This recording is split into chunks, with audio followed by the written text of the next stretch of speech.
Las lesiones, desafortunadamente, son una parte tan esencial del negocio de la lucha libre como la lucha en sí misma, pues al igual que estropear una promo, o fallar en la ejecución de un movimiento durante un combate, no importa cuánto intentes evitarlo, eventualmente sucederá sí o sí.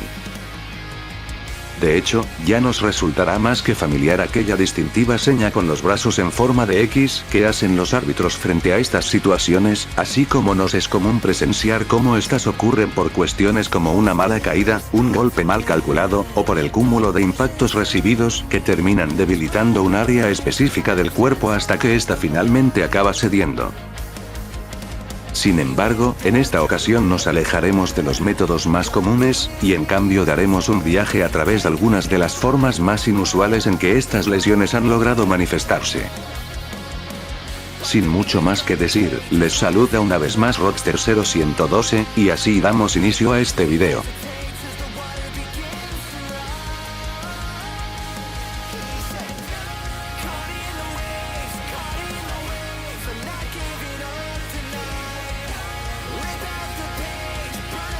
Como quien ha contemplado sus presentaciones, o tan siquiera sus entradas al cuadrilátero desde su regreso a la acción en 2016 ya sabrá, Goldberg no es ajeno a lastimarse a sí mismo de manera bastante ridícula, aunque el abrirse la cabeza en un intento de abrir la puerta de su camerino no se compara con lo que veremos a continuación. En el episodio de Thunder del 23 de diciembre de 1999, Goldberg andaba en cacería de la Nueva Orden Mundial, luego de que en el pasado evento de Starrcade, Kevin Nash lo derrotara, rompiendo su hasta entonces racha invicta de victorias, y durante la cual atacaría a Jeff Jarrett y a Scott Hall, antes de fijar su objetivo en Bret Hart.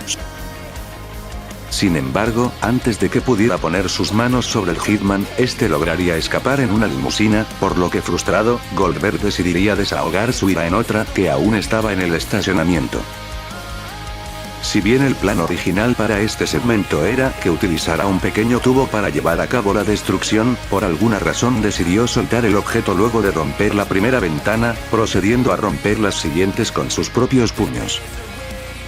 Como es de esperar para cualquiera con un poco de uso de razón, esto no podía acabar en otra cosa que no fuese en una buena herida, y es que entre múltiples cortes, Goldberg también se cortaría un tendón, provocándole la pérdida de una gran cantidad de sangre y, según informes, dejándolo muy cerca de incluso perder su brazo completo. Esto provocaría que el luchador tuviese que ser sometido a cirugía, tardando unos 6 meses en recuperarse y regresar a televisión, aunque para su infortunio, solo se encontraría con que para este punto la WCW, y por extensión su estatus en la industria, se estaba desmoronando a pasos agigantados.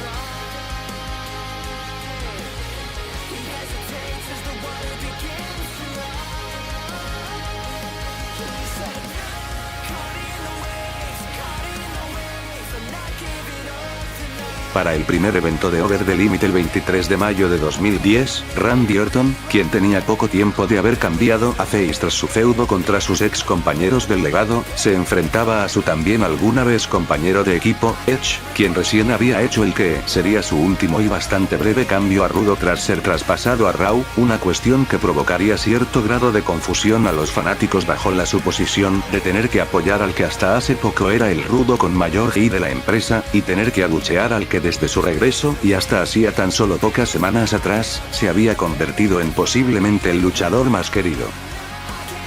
Sin embargo, fuera de todo esto, por lo que más es recordado aquel combate, y me atrevería a decir, todo el feudo, fue por un momento en particular cerca del clímax, que quedaría grabado como una de las lesiones más surrealistas, cuando mientras Orton hacía su típica preparación de su RKO, golpeando repetidamente la lona con los puños, se detiene repentinamente y agarra su brazo derecho, mientras que tras una breve revisión, el árbitro hace la distintiva señal de X. En efecto, lo que sucedió no fue otra cosa, sino que Randy se dislocó el hombro realizando su característica burla previa a aplicar su finisher.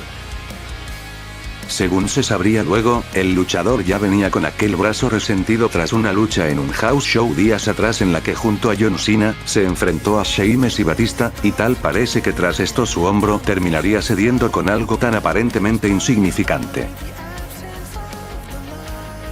Como si esto no fuera lo suficientemente surrealista, en 2015 el luchador se dislocaría nuevamente el hombro, pero esta vez lejos de las cámaras, no haciendo otra cosa que simplemente sacar la basura de su casa.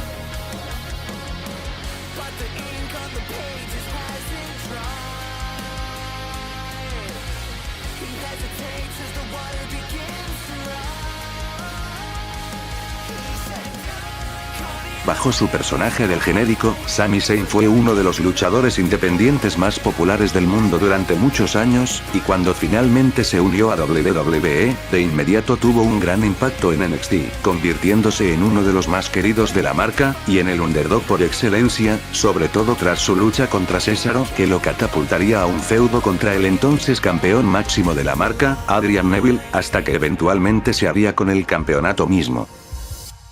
Aunque su reinado fue corto, su popularidad permaneció intacta, y en él los fanáticos aún podían identificar un futuro muy prometedor.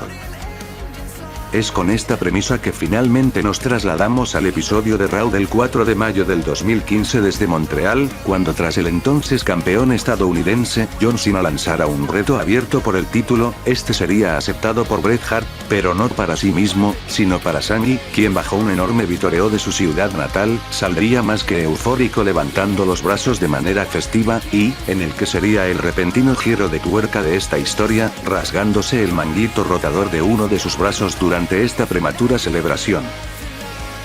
Y si bien pese a esto, Zayn logró mantener un muy buen desempeño en su combate contra Cena, en consecuencia de esta tuvo que ausentarse de la programación durante unos 7 meses, luego de su revancha mandatoria contra Kevin Owens en TakeOver Unstoppable.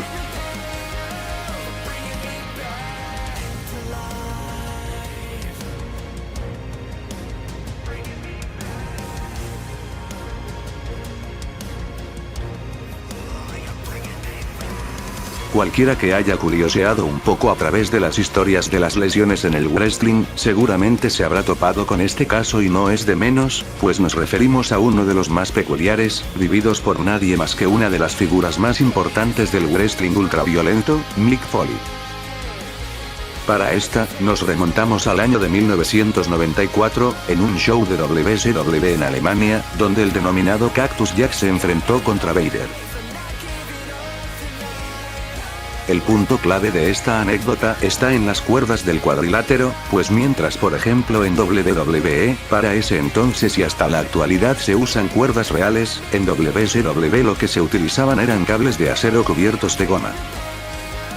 La cuestión está en que más temprano Too Cold Scorpio se quejó con el equipo de producción de que las cuerdas estaban demasiado flojas, por lo que estos procedieron a tensarlas lo más posible, creando una situación potencialmente peligrosa, sobre todo para cierto movimiento que Foley tenía planeado más tarde.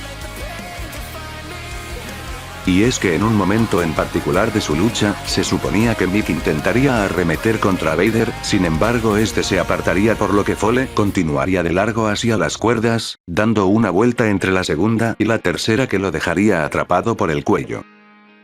Pero con los cables tan tensados, el estrangulamiento fue tan fuerte que según contó el luchador, estuvo a punto de perder el conocimiento. Teniendo que liberarse para que la situación no acabara en tragedia, Mick empezó a tirar con todas sus fuerzas, lo cual si bien serviría para liberar su cuello, no sería el caso para su oreja derecha, la cual por la presión más el forcejeo, acabaría siendo arrancada. El mismo luchador ha contado cómo aquella no era la primera vez que su oreja había sido despegada de su sitio, sin embargo para su infortunio, en esta ocasión no se trataba de una simple rotura o un corte, sino más bien una mutilación, y debido a lo tosco e irregular de esta, no fue posible volvérsela a colocar.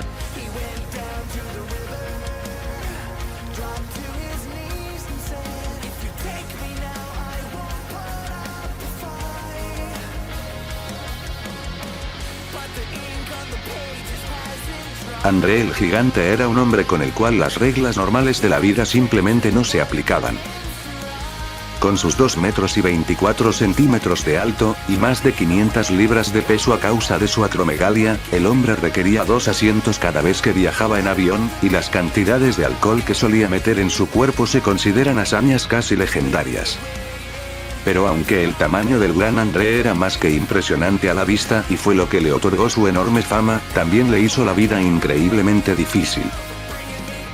Como suele suceder en las personas con gigantismo, el enorme tamaño de sus huesos y tener que sostener su propio peso le provocaban un constante dolor y cada vez mayores estragos incluso para la movilidad más básica, lo que llegó al grado de que en 1981 se rompió el tobillo realizando una tarea tan banal como lo es simplemente levantarse de la cama, luego de aparentemente poner el peso de su cuerpo sobre una de sus piernas, lo que debido a su masa no mitigada combinada con la debilitada parte inferior de su cuerpo, como es común en las personas con su condición, crearon el escenario perfecto para que la lesión tuviera lugar. Esto le mantendría lejos de la acción durante unos 2 meses, y a su regreso reanudaría su feudo contra Killer Khan, a quien se le haría responsable por la lesión del gigante dentro del kayfabe.